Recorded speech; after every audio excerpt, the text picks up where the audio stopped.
রাঙামাটিতে মহিলা দলের প্রতিষ্ঠাবার্ষিকী পালিত।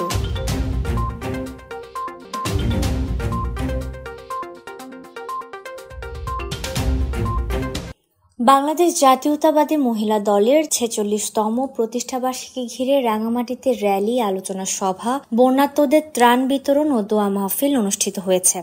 সোমবার বিকেলে পৌরসভা প্রাঙ্গণ থেকে র্যালি শুরু করে শহরের প্রধান সড়ক প্রদক্ষিণ করে জেলা বিএনপির কার্যালয়ে এসে আলোচনা সভায় মিলিত হয়।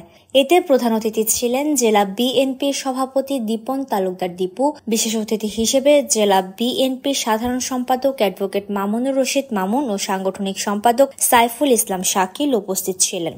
এ সময় জেলা মহিলা দলের সভাপতি নূরজাহান বেগম পারুলের সভাপতিত্বে ও সাধারণ সম্পাদক সালেহা আক্তারের সঞ্চালনায় জেলা মহিলা দলের সাংগঠনিক সম্পাদক বাবলি ইয়াসমিন, সহসভাপতি নন্দিতা দাস, যুগ্ম সম্পাদক মরিয়ম আক্তার, যুগ্ম সম্পাদক নাইমা কামাল, সদস্য হাজেরা বেগম, পৌর মহিলা দলের সভাপতি রোজি আক্তার, সাধারণ সম্পাদক ফিরোজা বেগম, সাংগঠনিক সম্পাদক রুনা আক্তার, সদর উপজেলা মহিলা দলের সাধারণ সম্পাদক রাবু আক্তার, সাংগঠনিক সম্পাদক বৃষ্টি চাকমা এবং কাউখালী উপজেলা মহিলা দলের সভাপতি বন্যা চাকমা সহ বিভিন্ন ইউনিটের নেতৃবৃন্দ উপস্থিত ছিলেন।